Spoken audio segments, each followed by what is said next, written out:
Señal directa. Me da mucho gusto saludar aquí en el foro a Héctor Raúl Pérez Gómez, secretario de Salud aquí en Jalisco. Bienvenido, secretario. Muchas gracias por venir. Muchísimas gracias, querida Violeta. Querida Belén, buenas noches. Qué gusto estar aquí. Muchísimas gracias. Encantadas de recibirlo, secretario. Muchos temas de salud para los que es interesante e importante platicar. Me gustaría comenzar con el tema del primer caso de sarampión en Jalisco que está afectando a un bebé, a un niño de 2 años de edad. Platíquenos, por favor, ¿hace cuánto tiempo que no se registraba un caso de este tipo en Jalisco y cuál es el panorama por el cual pudo haber contraído este virus? Mira, lo que ocurre es que en este momento el país está viviendo un brote epidemiológico de sarampión muy importante. Permíteme darte una cifra de lo que tenemos hasta el día de hoy a nivel nacional, 4.452 casos confirmados de sarampión. El estado de la República que tiene más casos es Chihuahua, con 4.133 casos.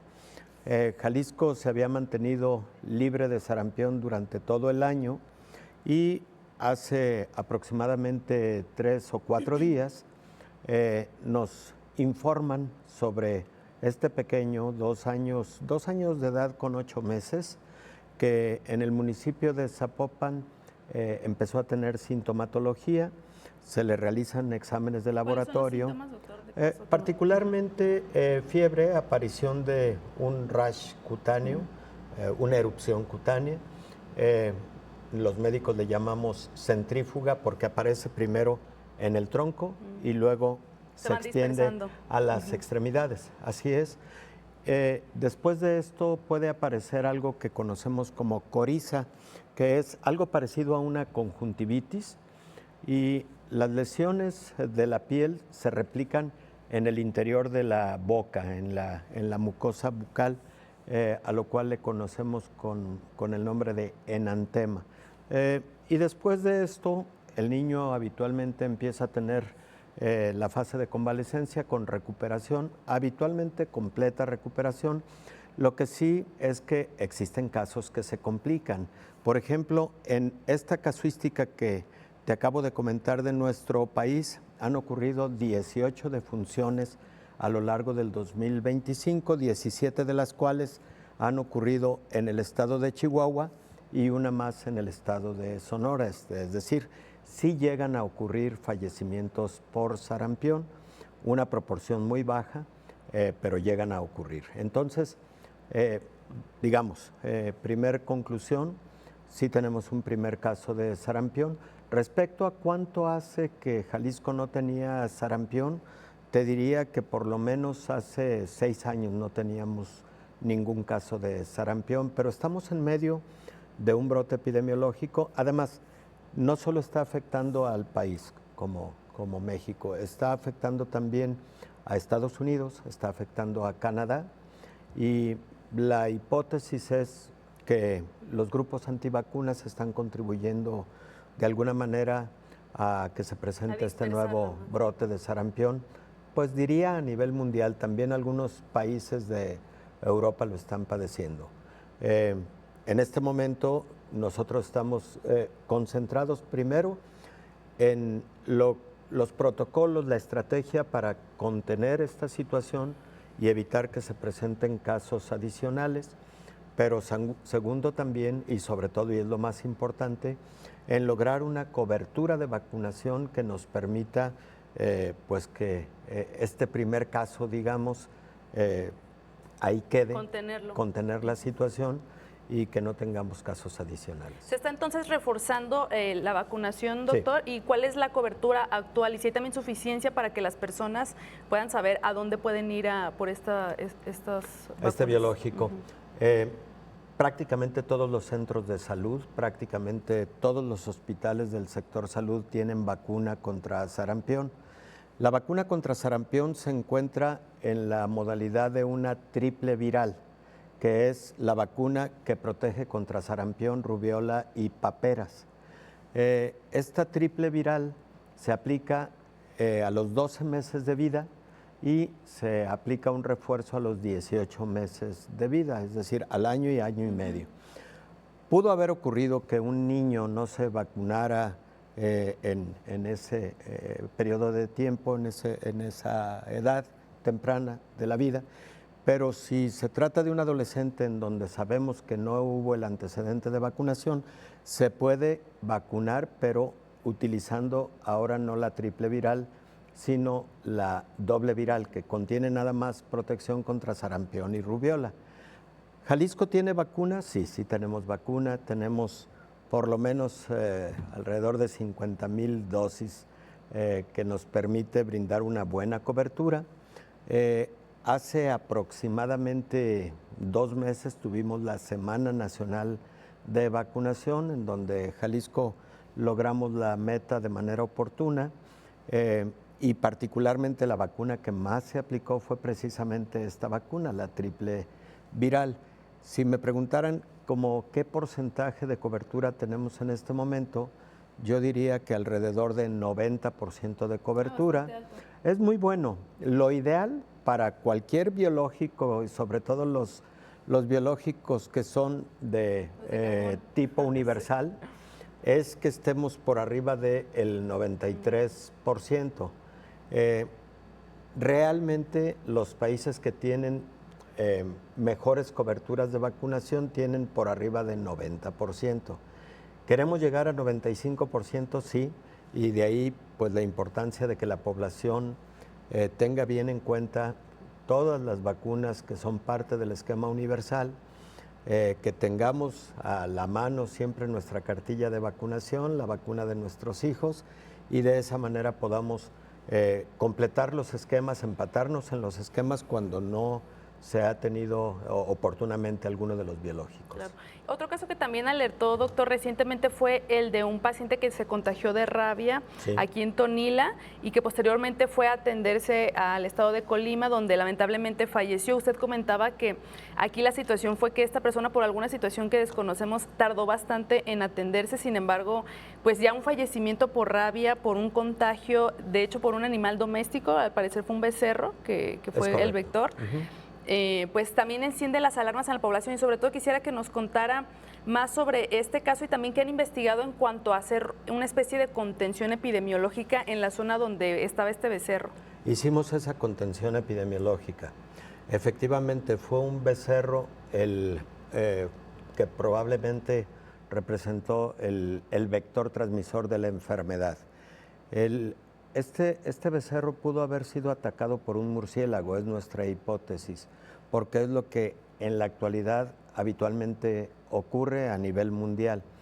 Los animales que transmiten más rabia en la actualidad son murciélagos hematófagos. Y el virus de la rabia puede ser transmitido al ser humano, pero también puede ser transmitido a otra especie animal, y ese otro animalito puede transmitírselo al ser humano. No hay en la actualidad, por fortuna, casos de rabia en el estado de Jalisco que hayan sido transmitidos por un perro o por un gato. Eso sería realmente muy delicado, muy peligroso. La mayor parte de los casos que han ocurrido en los últimos 10 años han sido casi todos por mordedura de murciélago o de algún otro animal salvaje.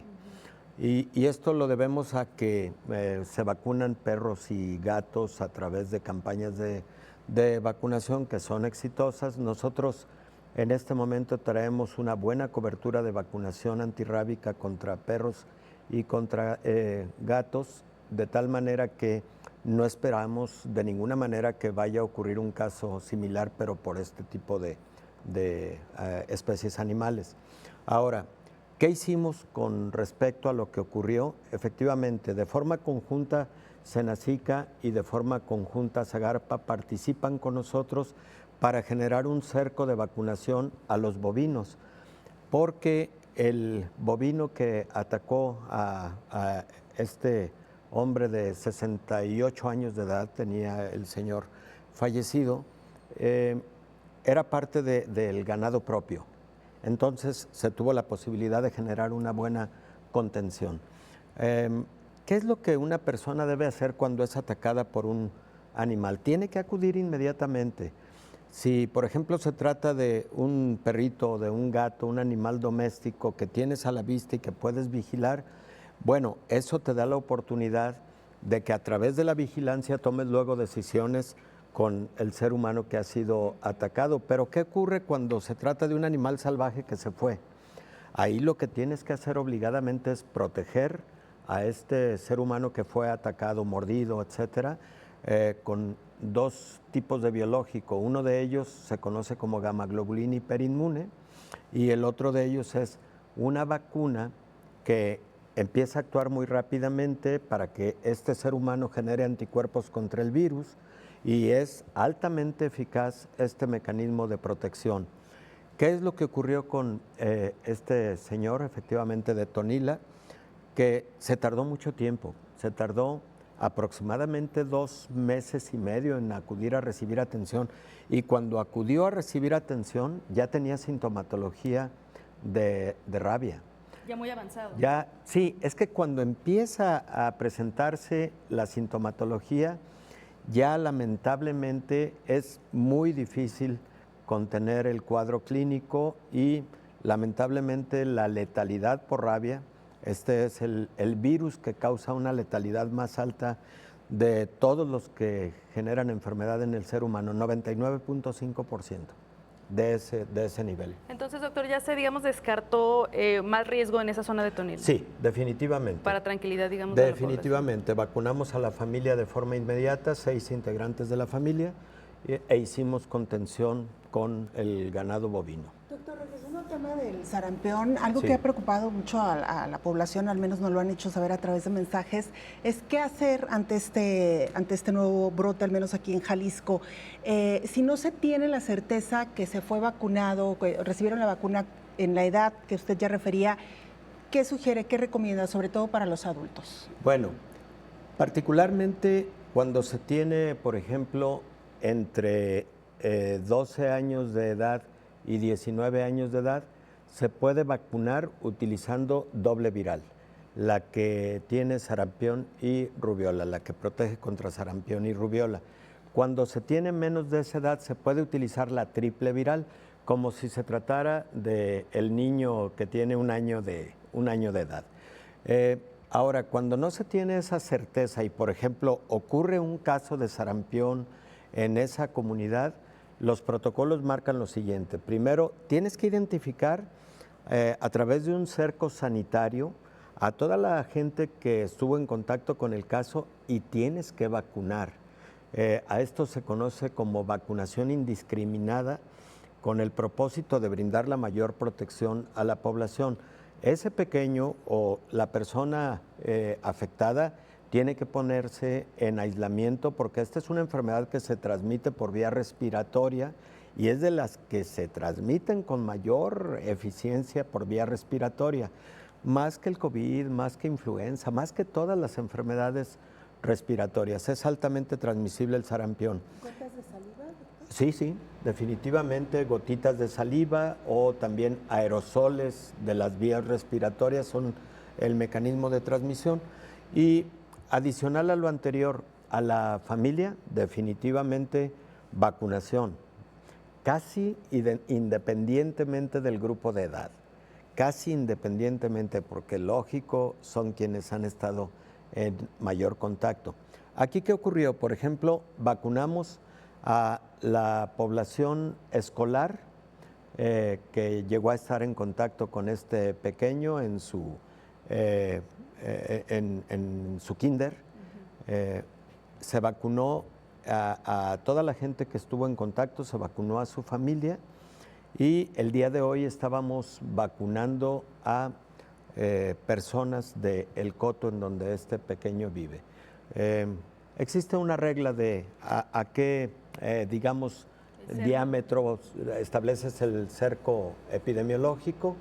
Lo hicimos de forma oportuna y no tenemos ningún otro caso sugestivo de sarampión en este momento. Doctor, si una persona ya se vacunó, no es necesario el Efectivamente, reforzar si se tiene absoluta certeza de que una persona que ha estado en contacto con un paciente estuvo vacunada en tiempo y forma adecuadamente, esa persona tiene protección prácticamente total. Y que no significa que no se va a contagiar, los síntomas podrían ser Eso leves. es importante. A ver, sorprendentemente, ustedes no me lo han preguntado, pero yo se los digo, este niño tenía esquema de vacunación. Entonces, tuvo un cuadro clínico muy leve, muy leve.